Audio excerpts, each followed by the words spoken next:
Hello साथियों, नमस्कार।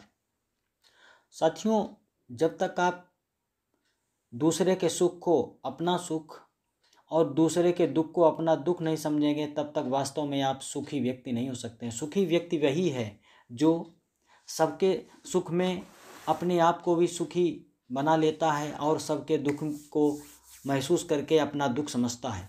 ऐसे ही व्यक्ति वास्तव में अपनी ज़िंदगी को हंसी खुशी गुजार पाते हैं। आज मैं आपको एक ऐसी ही घटना के बारे में बताता हूँ। किसी गांव में एक महाजन रहता था। वह गरीबों की मजबूरी का लाभ उठाता था।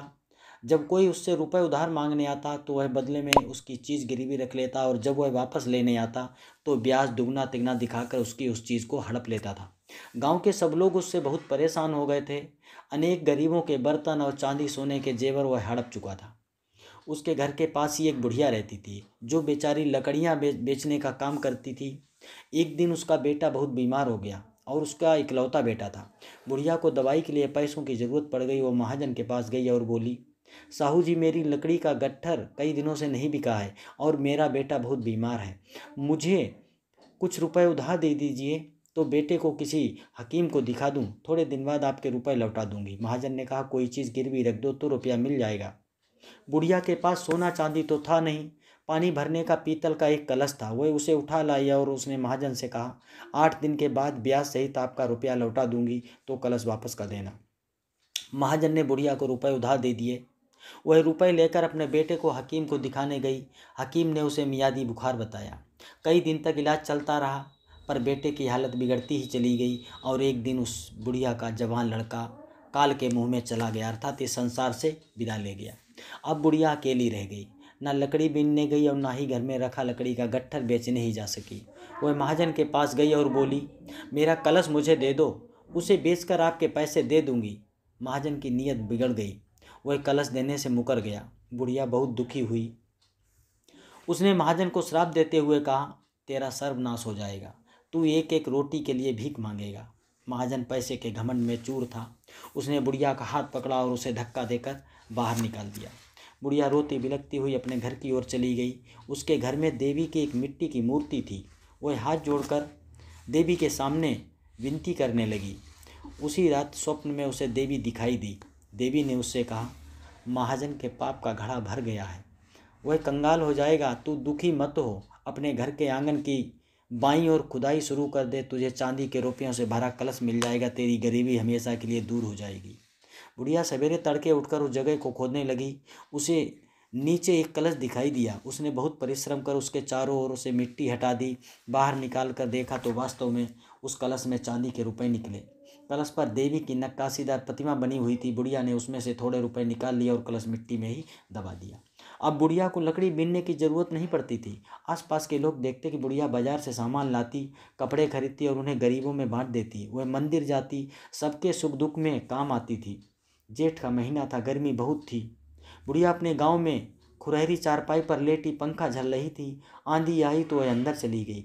उसी समय उसे महाजन के घर से कुछ शोर सुनाई दिया, पर वह दरवाज़ा अंदर से बंद करके सो गई। सवेरे जब उठी तो उसे पता चला कि महाजन के घर के छप्पर में आग लग गई और उसका सारा सामान जल करके राख हो गया।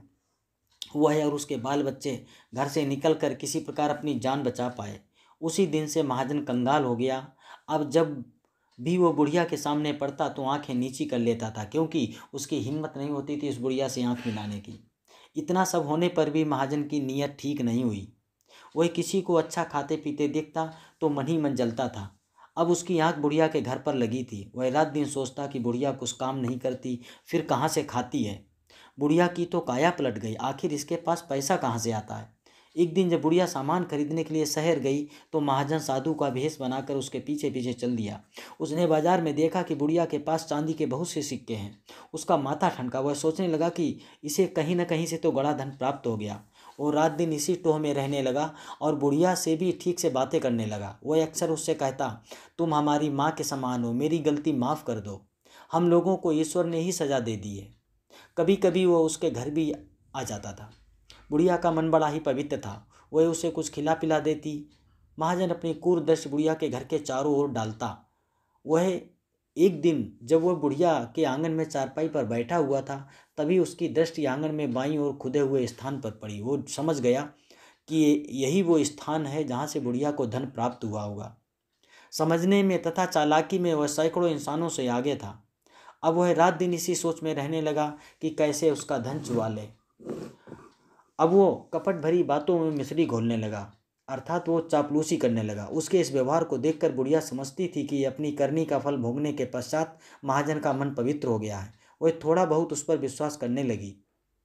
वह नहा धोकर खाना बनाकर किसी मंदिर में जाकर बैठ जाती। जाते समय महाजन से कह जाती कि घर का ध्यान रखना। महाजन मौके की तलाश में रहता। एक दिन जब बुढ़िया अपने सगे संगी साथियों के साथ गंगा स्नान का मेला देखने चली गई तो महाजन ने दहलीज का ताला तोड़ा और अंदर घुस गया।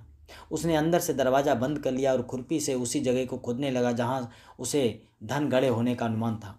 काफ़ी खोदने के बाद उसे चांदी का कलश दिखाई दिया। उसकी प्रसन्नता का ठिकाना न रहा।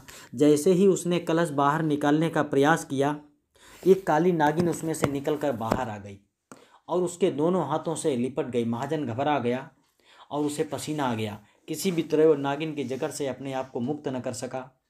अंत में नागिन ने उसे काट लिया और वो वहीं गिरकर मर गया और नागिन गायब हो गई। महाजन के घर के लोग उसे चारों तरफ ढूंढते फिर रहे थे, पर वो कहीं न मिला। शाम को जब बुढ़िया गंगा स्नान से लौटकर वापस घर आई तो उसने देखा कि दहलीज का ताला टूटा हुआ है। वह हिम्मत करके घर के अंदर घुसी।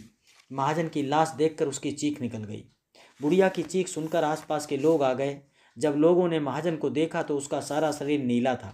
सबने एक आवाज़ में कहा कि इसको नाग ने डस लिया है। लोगों ने महाजन का अंतिम क्रियाकर्म कर दिया। उसकी पत्नी रोते रोते अधमरी हो गई। बच्चे बिलख बिलख कर रो रहे थे।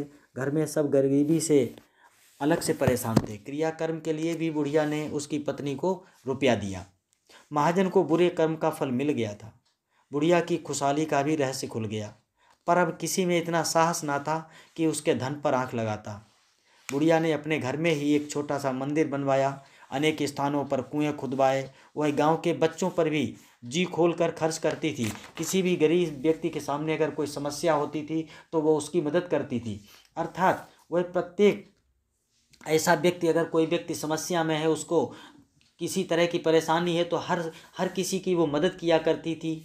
और वो बच्चों से भी कहती थी कि आज जो कुछ मेरे पास है वो सब कुछ तुम्हारा है और मेरे बाद भी ये तुम्हारा ही रहेगा। अब सभी लोग बुढ़िया को मान सम्मान देते, बच्चे उसे बहुत प्यार करते। इस प्रकार गांव वालों के सुख में वह समा गई। इसीलिए कहा जाता है कि दूसरे के सुख में ही अपना सुख है और दूसरे के ही दुख में अपना दुख है।